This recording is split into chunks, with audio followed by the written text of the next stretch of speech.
Welcome back to the Fantasy Trading Room, hosted by Faceoff Sports Network. And today we're going to be diving into every single positional ranking for Week 4. Not only are we going to be ranking the running backs, but the wide receivers, tight ends, and quarterbacks as well, helping you set your lineups and get prepared for Week 4 of the fantasy football season. But with that said, let's dive right into these running back rankings. I mean, the running back position is an absolute mess right now, but we still got to roll out a few running backs. So with what we have right now, I mean, you have to be starting CMC in a tier of his own against the Cardinals this week. The Cardinals have played much better than expected, but they're not good. The 49ers should blow them out, giving Christian McCaffrey that work on the ground. And, of course, he's still going to get some work in the air as well, which is where he wins. But then dropping into the next tier, I mean, nothing really stands out besides the fact that we have Austin Eckler jumping right back in the top 5.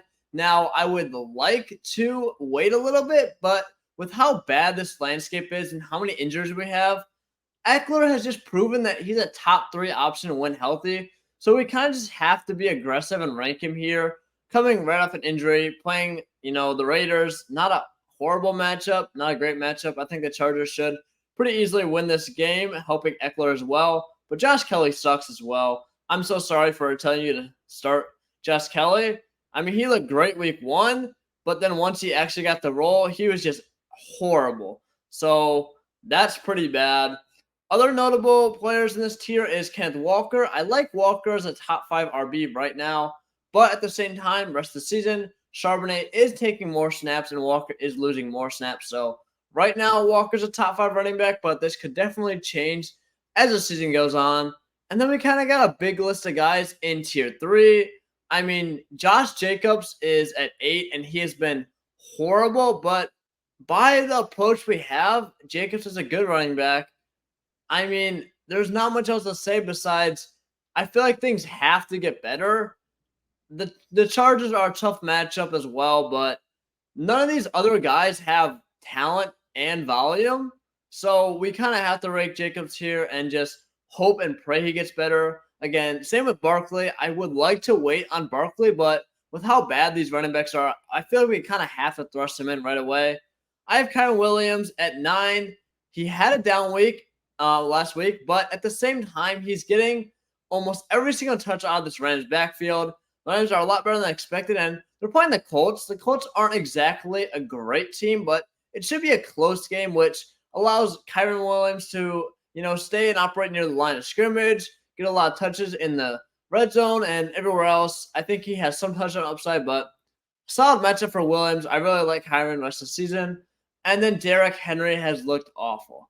I really want to rank him lower than this just because of the fact that Tajay Spears has outsnapped him 2 out of 3 games, and they probably will lose to the Bengals.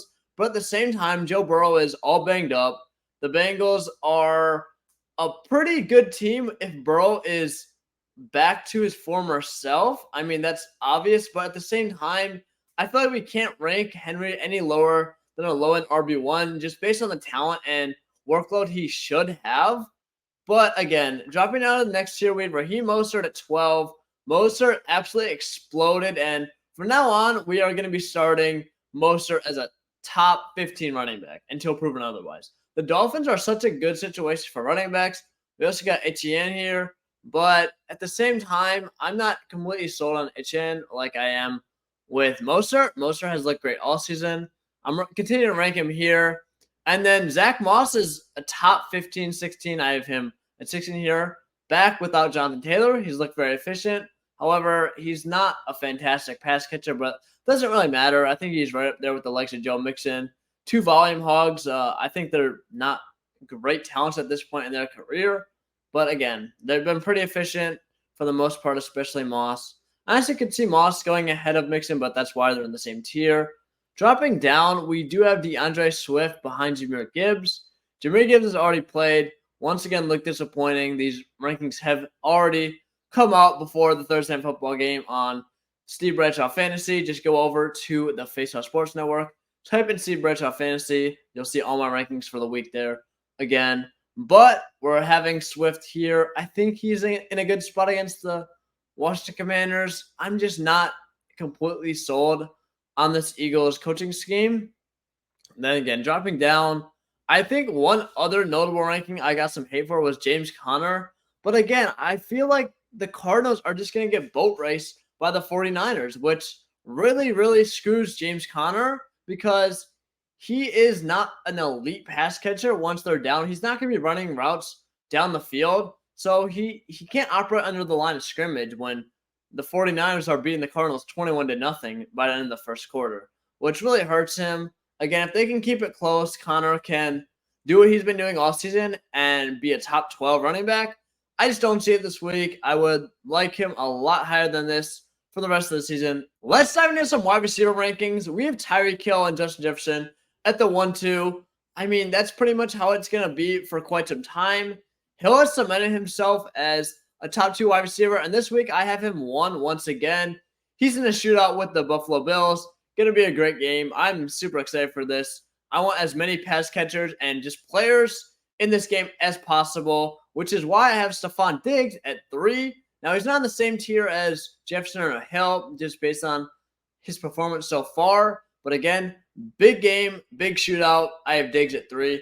And I mean, these are really my other hot takes. Jamar Chase at 4. I really should have him much lower than this, but he had a pretty good game in week 3. Joe Burrow hopefully is getting better. I really like Olave, and it does suck that Derek Carr went down, obviously. But Jameis Winston has provided for his fantasy receivers in a big way. I think Olave is going to have a massive week with Winston airing it out. I think he's finally going to get those touchdown deep ball targets at a more consistent rate instead of Rashid Shaheed. And dropping down, we have CeeDee Lamb, A.J. Brown. And after that, we have Puka, Jalen Waddle, Devonta Smith, Cooper Ridley. I think Ridley and Puka are a little bit questionable here to the general public. Puka is coming off a down game from his standards, but I feel like he still has to be the wide receiver 11. And Waddle has not looked great so far, but again, Waddle is a great talent, and he's in a fantastic situation this week. So he checks every box you're looking for in that regard. You know, it's going to be a shootout. Waddle has the talent. Tua's look great. He's a wide receiver 1 this week. Then looking down to T. Higgins, if you are a T. Higgins owner, please do not panic. It's not too late for T. Higgins. He's showed his potential. He's getting targeted. It's just Joe Burrow has not looked good. He's talented. Continue with the theme. Let's start T. Higgins as a mid-end wide receiver 2. We got Pittman here. I also like Pittman as well. I mean, he just looked great. He's a target hog. Going up against the Rams should be a close game. We like Pittman with AR back. Even so, it doesn't really matter with Minshew. I think Minshew honestly might help him out a little bit since AR does run the ball and vulture some of those touchdowns. Now, I really like Jerry Jeudy here. He's going up against my Chicago Bears, but the Bears secondary is horrible. I mean, they're just absolutely awful. And after losing by 50 to the Dolphins, this should be a close game. Jeudy had 7 targets, 13 points last week. It was a blowout, but he looks a lot better from his injury. Hopefully, he should be a full go this week. But again, Judy's a great talent as well. Great situation. And just the Bears suck. They make anyone look good. So you should probably be starting players going up against them. Let's go into these tight end rankings. And for me, we have Kelsey in a tier of his own, then Hawkinson this week, then Andrews. There's really no in between for all of them. It just goes stud. Hawkinson is amazing, and then Mark Andrews is not as good as Hawkinson. So then after that, I mean, we have Kittle and Waller. I think those guys are very good talents, but just don't lack the consistency you have to put them up there with an Andrews, Hawkinson, or obviously Kelsey. And then right up there, again, we have Goddard, Freiermuth Ingram. Solid situations, good talents. I don't mind it. But then I really like Jake Ferguson against the Patriots.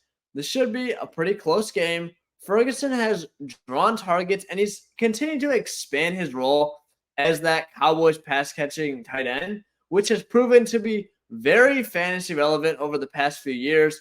Really like that role for Ferguson. That should produce a ton this week. Then again, it's just guys that are drawing consistent targets and have high upside. We have Allen, Hurts, Mahomes, and then we got Tua sneaking in there at QB4. But most importantly, he is a tier 1 QB this week going up against the Bills. We've said it a million times, It's going to be a shootout. Tua is one of my favorite players, and not only that, is he such a good passer. He's looked amazing, and we have to have him in here as he is an elite level passer in a great game situation. He deserves to be up here. I'm not sure if I can have him in the same tier as Allen, Hurts, and Mahomes for the rest of the season. But again, let's take advantage of this Bills-Dolphins matchup and start as many guys as we can. Then dropping down, we got Herbert, Lamar, Richardson. I mean, these are just all guys that aren't truly elite. I think you can make the argument for Herbert, but coming off of Mike Williams dealing with an injury, I think that also knocks him down just a little bit. We kind of want to see how this offense operates, as with some missing pieces last year, Herbert did struggle.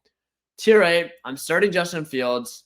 I'm not a biased Bears fan. He has the rushing upside, and the Broncos are also horrible. So if he sucks against the Broncos, I'm benching him. I'm done.